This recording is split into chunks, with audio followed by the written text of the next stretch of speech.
Ketika orang Arab Badui ini merasa dia hina di hadapan Nabi Muhammad, yang sudah marah kepada Nabi Muhammad, dia ingin minta maaf dengan cara mencium kedua kaki Nabi Muhammad. Lalu apa yang dilakukan oleh kanjeng Nabi Muhammad? Diangkat bahunya. Gak boleh begitu. Karena yang kau lakukan ini adalah perilaku seorang budak kepada majikannya. Saya ini bukan majikan. Dan saya ini tidak pernah memperbudak kalian. Engkau dan aku adalah Tuhannya satu. Bapak ibunya satu. Maka gak pantas saya harus menjadi juraganmu. Bahasanya begitu. Kemuliaan Nabi Muhammad itu bukan karena orang Arabnya. Walaupun di dalam hadis Nabi ada hubbul Arab minal iman wa ba'duhum minan nifaq. Mencintai Arab itu sebagian daripada iman. Kalau membenci Arab termasuk bagian daripada kemunafikan. Fahami dulu Arab di situ. Jadi jangan qabilah, dimanakan qabilah Arab di sini. Kanjeng Nabi sudah menyampaikan cintai Arab itu karena 3 hal. 1, karena Nabi Muhammad diturunkan di tanah Arab.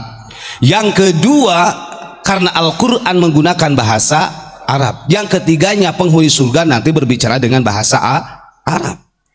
Dalam kalimat itu tidak ada yang mengatasnamakan asobiyah, suku atau kebangsaan. Karena secara ukhwah watoniyah bukan hanya Arab. Makanya kata kanjeng Nabi, kita ini punya Tuhan satu Allah, punya nenek moyang bapak ibu satu, Nabi Adam dan Siti Hawa. Maka la fadla lil arabi wala lil ajami. Maka gak pantas kalau orang Arab merasa lebih mulia daripada orang Ajam. Sebaliknya orang Ajam itu lebih mulia daripada Arab. Cara Allah menjaga kemuliaan Nabi Muhammad, ingat, bukan karena Arabnya, bukan juga karena Ajamnya, tapi kanjeng Nabi Muhammad dimuliakan oleh Allah Subhanahu wa ta'ala. Tarakus sifah, itu jawabannya. Karena Nabi Muhammad dan nenek moyangnya sampai Nabi Adamin wa ila ummihi wa abihi mampu menjaga kehormatan dirinya. Berarti dari akhlakul karimah yang sangat luar biasa, sehingga ada perintah wa akrim bihi, ya, muliakan Nabi Muhammad. Selain daripada nasab yang mulia sampai kepada Nabi Adamnya, dan beliau mampu menjaga daripada sifahil jahiliyah. Itu yang disampaikan oleh Syekh Ja'far Al-Barjanji. Kemarin ada yang ngomong, wah, baca Barjanji itu orang Ba'alawi. Wah, ini Ba'alawi dari mana? Sayyid itu, bukan Habib. Ingat ya. Terus kemudian saya ingin cerita dulu, Pak. Kemuliaan Nabi Muhammad secara akhlakul karimah ini pernah dicontohkan ketika Nabi Muhammad tidak melaksanakan tawaf. Waktu itu ada orang bangsa Arab Badui. Arab Badui itu orang suku pedalaman yang secara stylenya tidak seperti suku-suku yang lain.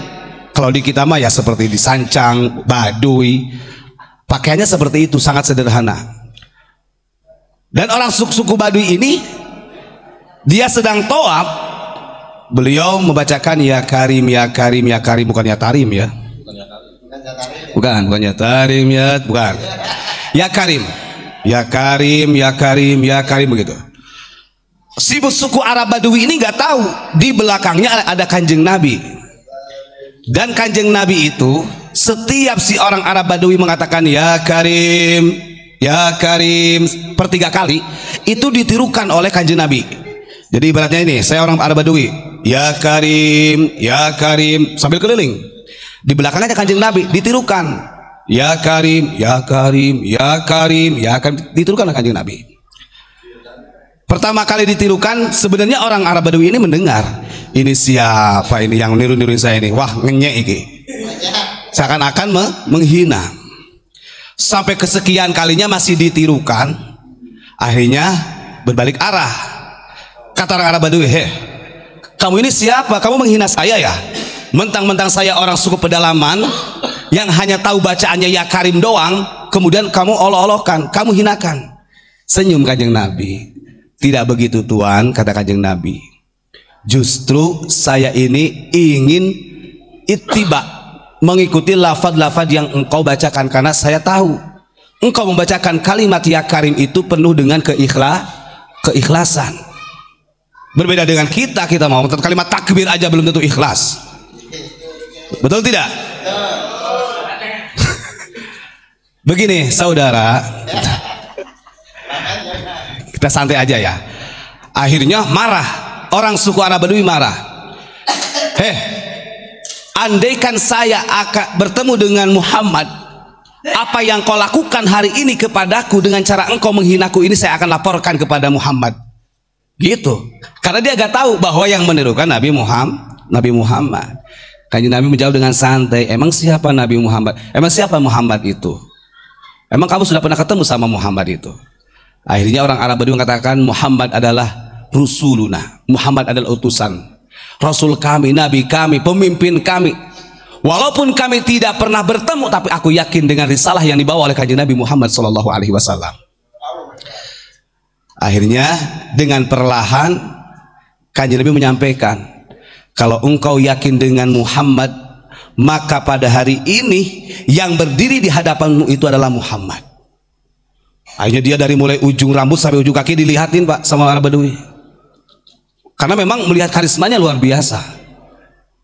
Setelah dia melihat dari ujung kepala sampai ujung kaki, akhirnya dia merunduk bahkan hendak mencium kedua kakinya. Ini harus contoh nih kemuliaan Nabi Muhammad. Ketika orang Arab Badui ini merasa dia hina di hadapan Nabi Muhammad yang sudah marah kepada Nabi Muhammad, dia ingin minta maaf dengan cara mencium kedua kaki Nabi Muhammad. Lalu apa yang dilakukan oleh Kanjeng Nabi Muhammad? Diangkat bahunya. Gak boleh begitu. Karena yang kau lakukan ini adalah perilaku seorang budak kepada majikannya. Saya ini bukan majikan, dan saya ini tidak pernah memperbudak kalian. Engkau dan aku adalah Tuhannya satu, bapak ibunya satu, maka gak pantas saya harus menjadi juraganmu. Bahasanya begitu. Diangkat. Disitulah orang Arab Badui melihat akhlakul karimah Kanjeng Nabi. Berbeda dengan sekarang. Kalau sekarang itu banyak, apalagi sampai dicium kakinya dan wah macam-macam. Padahal Kanjeng Nabi sendiri melarang keras kepada umatnya, dan itu menjadi hadis karena terjadi secara af'al, dilakukan oleh seorang bangsa Arab Badui. Akhirnya nggak jadi, dirangkul oleh Kanjeng Nabi. Hebat tidak Kanjeng Nabi? Hebat gak? Mulia tidak akhlaknya? Mulia Kanjeng Nabi. Ini harus jadi patokan. Kanjeng Nabi mengajarkan agar supaya kita nanti kelak para santri jadi kiai, jadi ulama, jangan haus dengan hormat, jangan gila dengan ingin dihargai orang lain. Kanjeng Nabi lo gak mau, makanya diangkat bahunya. Tidak ada kemuliaan yang melebihi, kita nggak ada sama. Akhirnya datang malaikat Jibril.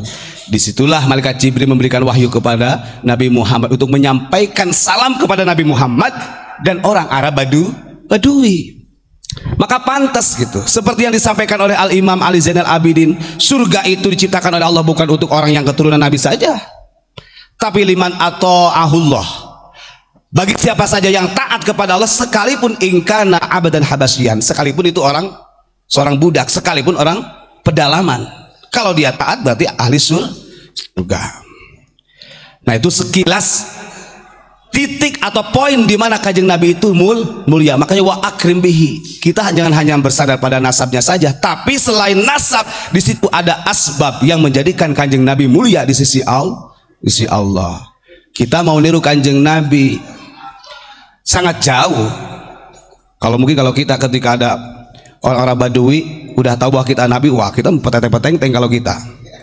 Bila perlu kakinya itu dijilatin mungkin. Itu tidak Kanjeng Nabi luar biasa.